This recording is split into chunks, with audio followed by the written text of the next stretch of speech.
اگر یہ کہا جائے کہ یہ بافتہ باراور بیضے کے یہاں پہنچتے ہی اسے گود لے لیتا ہے تو یہ غلط نہ ہو۔ بچے کی زندگی کی ڈور اسی سے جڑی ہوتی ہے۔ اسے انول نال امبائیکل کارڈ کہا جاتا ہے۔ یہ 5 انچ سے 4 فٹ تک لمبی ہو سکتی ہے۔ انول نال کے اندر خون کی 2 شریانیں اور 1 ورید موجود ہوتی ہے۔ ورید کے ذریعے بچے کے لیے ضروری غذائی اجزاء بچے تک پہنچتے ہیں اور شریانیں استعمال شدہ اجزے کے فضلے کو سمیٹ کر باہر لے جاتی ہیں۔ ورید حیاتین، آکسیجن، معدنیات، کاربوہائیڈریٹس، نشاستوں اور امائنو ایسڈز کو ماں کے دوران خون سے حاصل کر کے بچے تک پہنچاتی ہے۔ حیران کن بات یہ ہے کہ اس سارے مرحلے میں ماں کا خون بچے کے خون میں اور بچے کا خون ماں کے خون میں شامل نہیں ہوتا۔ دونوں خون مکمل طور پر الگ الگ رہتے ہیں۔ ماں اور بچے کے خون کے گروپ الگ الگ ہو سکتے ہیں۔ ایسی صورت میں اگر ماں اور بچے کا خون ایک دوسرے میں شامل ہو جائے تو یہ حادثہ بچے اور ماں دونوں ہی کے لیے جان لیوا ثابت ہو سکتا ہے۔ جب بچہ باہر کی دنیا سے آنے والی غذا میں موجود اجزاء کو استعمال کر لیتا ہے تو ان اجزاء کے فاضل اور زہریلے مادوں کو ٹھکانے لگانے کا کام شریانیں سر انجام دیتی ہیں۔ یہ فاضل مادے شریانوں کے ذریعے پلاسنٹا نامی اس بافتے یا ٹشو میں آتے ہیں۔ پلاسنٹا انہیں ماں کے خون میں دوسرے فاضل مادوں کے ساتھ شامل کر دیتا ہے، جہاں سے یہ زہریلے مادے ماں کے جگر، گردوں، پھیپھڑوں اور نظام ہضم کے ذریعے باہر نکل جاتے ہیں۔ پہلے مہینے کے اختتام پر میرے اس مہمان کا سائز باراور بیضے کی نسبت 10,000 گنا بڑا ہو چکا ہوتا ہے۔ اسی حساب سے مجھے بھی اپنی کشادگی میں اضافہ کرنا ہوتا ہے۔ میں اپنی اصل گنجائش سے 500 گنا بڑا ہو جاتا ہوں۔ میری شکل بھی کافی بدل جاتی ہے۔ پہلے میں ایک ناشپاتی کی طرح تھا، اب تربوز جیسا لگنے لگتا ہوں۔ سب سے زیادہ قابل ذکر بات یہ ہے کہ اس دوران میری مضبوطی اور طاقت میں حیران کن حد تک اضافہ ہو جاتا ہے۔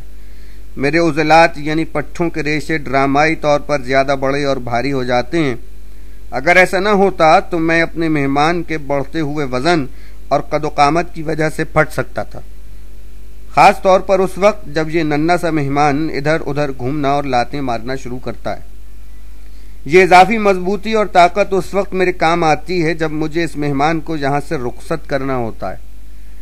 ولادت کے وقت کی مشقت کو برداشت کرنا بڑا صبر آزما کام ہے، لیکن قدرت اس مشکل سے نبرد آزما ہونے کے تمام ضروری وسائل بہت پہلے ہی میری ثوابدید پر میرے حوالے کر چکی ہوتی ہے۔ 7ویں مہینے میں میرے اندر موجود بچہ اپنی پوزیشن کو بار بار تبدیل کرنے لگتا ہے۔ اس کے بعد کشش شکل اس پر کنٹرول حاصل کر لیتی ہے۔ اس کا سر اس کے باقی جسم کی نسبت زیادہ بھاری ہوتا ہے، اس لیے 96% بچوں کی طرح اس کا سر نیچے کی طرف رہنے لگتا ہے۔ اپنے مہمان کو باہر جانے کی راہداری فراہم کرنے کے لیے مجھے اپنے راستے میں آنے والی ہر چیز کو ضمنی حیثیت دینا پڑتی ہے۔ اس طرح ماں کے مثانے پر دباؤ بڑھنے لگتا ہے اور اسے بار بار پیشاب کے لیے باتھ روم جانا پڑتا ہے۔ آنتوں اور معدے پر دباؤ بڑھنے کے سبب ماں کا نظام ہضم بھی عارضی طور پر متاثر ہو سکتا ہے، حتیٰ کہ 9ویں مہینے کے دوران پیٹ کا زیادہ تر علاقہ میرے زیر استعمال آ جاتا ہے۔ اب میرا کام تقریباً مکمل ہو چکا ہے۔ میں نے خوردبین سے نظر آنے والے پانی میں تیرتے ہوئے ایک طفیلی جاندار کو 7 پاؤنڈ کے بچے میں تبدیل کر دیا ہے، جو اب ایک خود مختار زندگی گزارنے کی مکمل صلاحیت کا حامل ہے۔ پھر ایک شام بعض اسباب کی وجہ سے، جن کا سبب ابھی ماہرین حیاتیات کی سمجھ میں نہیں آیا، میں اپنی 9 ماہ کی یکسانی سے بیزار ہو کر ان اقدامات کی تیاری شروع کر دیتا ہوں جن کے ذریعے اس مہمان کو اس کے قیام کی اگلی منزل کی طرف روانہ کیا جا سکے۔ ولادت کے سنسنی خیز اور پرتحیر مرحلے سے گزرنے کے لیے میں پہلے ہی خود کو تیار کر چکا ہوتا ہوں۔ سب سے پہلے مجھے اپنی بیرونی راہداری کو جس کا قطر بمشکل 1 انگلی کی موٹائی کے برابر ہوتا ہے، تقریباً 5 انچ کشادہ کرنا ہوتا ہے تاکہ بچے کا سر اس سرنگ نما راستے سے باہر نکل سکے۔ یہ خاصا مشکل اور صبر آزما کام ہے، اس سے میری کمر ٹوٹنے لگتی ہے، اس لیے اس کام کو مجھے رک رک کر کرنا ہوتا ہے۔ میرے اندرونی پٹھے ہر 2 سے 3 منٹ کے وقفے کے بعد بار بار 1 منٹ کے لیے سکڑ کر اپنا زور لگانے لگتے ہیں، اور ہر بار بچے کا سر میری سرنگ نما گزرگاہ کے تنگ دروازے سے جا کر ٹکراتا ہے اور ہر بار اس راستے کو کشادہ کرتا رہتا ہے۔ اس وقت ماں جو درد محسوس کرتی ہے اسے لیبر پین کہا جاتا ہے۔ میری مشقت اپنی جگہ، لیکن بچے کو باہر نکلنے کی جدوجہد کرتے دیکھ کر مجھے خوشی ہوتی ہے کہ میں نے خلیوں کے اس ناقابل بصارت مجموعے کو 9 ماہ میں اس قابل بنا دیا کہ یہ اس تاریک ماحول سے نکل کر روشن مستقبل میں جانے کا راستہ خود بنا سکے۔ 14 پاؤنڈ تک کی طاقت تو میں بھی لگا سکتا ہوں، لیکن اس وقت مجھے 25 پاؤنڈ کے پریشر کی ضرورت ہوتی ہے۔ یہ اضافی پریشر مجھے ماں کے پیٹ کے پٹھے فراہم کرتے ہیں، وہ بھی اس کام میں میرا ہاتھ بٹانے لگتے ہیں، اور آخرکار ایک نیا انسان 5 انچ قطر والی تنگ و تاریک سرنگ سے نکل کر 12,756 کلومیٹر قطر والی اپنی نئی مگر عارضی قیام گاہ یعنی اسی کرۂ ارض پر پہنچ جاتا ہے۔ سبحان اللہ۔ مہمان کے یہاں سے جانے کے بعد مجھے اس ریسٹ ہاؤس میں صفائی ستھرائی کے بے شمار کام کرنا ہوتے ہیں۔ پلاسنٹا نامی غدود جو اس خاص مقصد کے لیے اندرونی سطح میں پیدا ہوا تھا، اس کی اب آئندہ حمل ٹھہرنے تک ضرورت نہیں رہتی۔ بچے کی ولادت کے بعد یہ میری سطح سے اکھڑ کر باہر نکل جاتا ہے۔ اس کے اکھڑنے کے بعد خون کی وہ نالیاں جو اس کے اندر اور میرے درمیان ہوتی ہیں ان کے منہ کھلے رہ جاتے ہیں۔ میں ان نالیوں پر دباؤ بڑھا کر ان کے منہ کو بند کر دیتا ہوں، اس طرح ماں کا خون ضائع ہونے سے بچ جاتا ہے۔ حمل کے آغاز سے پہلے میرا وزن محض 2 اونس ہوتا ہے، لیکن بچے کی پیدائش کے وقت تک میرا وزن 16 گنا بڑھ چکا ہوتا ہے۔ اس حالت میں میرا وزن تقریباً 2 پاؤنڈ ہوتا ہے، اور یہ اضافی وزن مجھے 1-2 ماہ کی مسلسل ایکسرسائز کے ذریعے کم کر کے اپنے معمول کے وزن پر لانا ہوتا ہے، یعنی 2 پاؤنڈ سے کم کر کے 2 اونس پر۔ اس عمل سے مجھے ہر حمل کے بعد گزرنا پڑتا ہے۔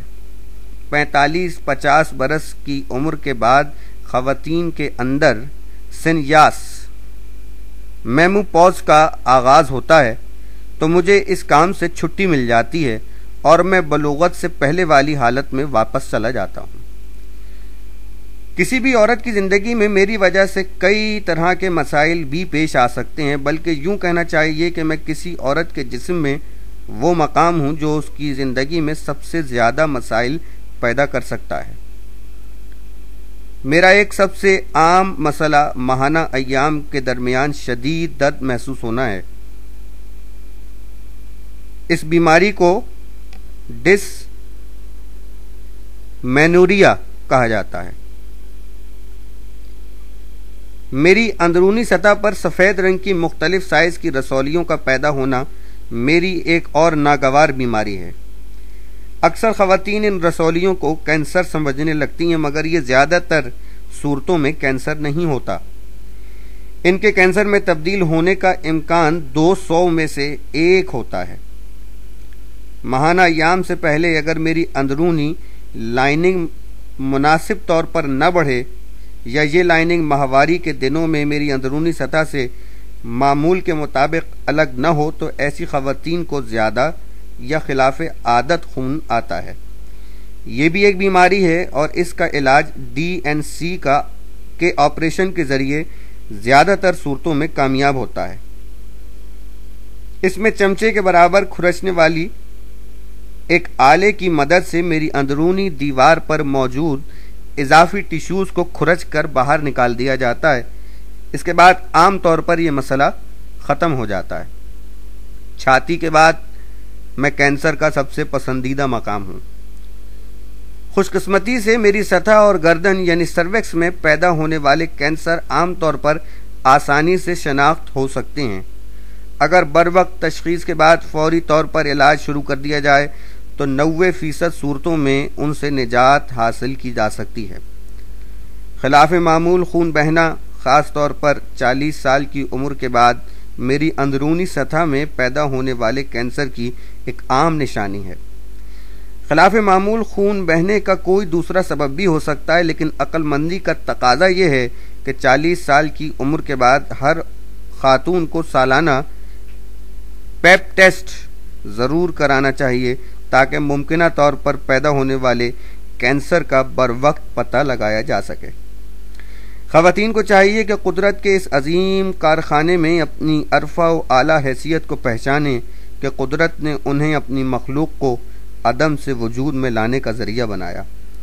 اس عظیم خدمت کے سر انجام دینے پر ان کے لیے شہیدوں جیسے اجر کا وعدہ کیا اور اشرف المخلوقات کو عدم سے وجود میں لانے کے نادر و نایاب آلات انہیں مفت عطا کیے۔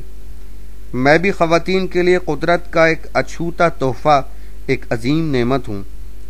اللہ کی نعمتوں کی ایک انفرادیت یہ بھی ہے کہ اگر انہیں بتائے گئے طریقہ کار، طے شدہ قوانین اور ضابطوں کے مطابق استعمال کیا جائے تو یہ زیادہ عرصے برقرار رہتی ہیں اور بہتر نتائج ظاہر کرتی ہیں۔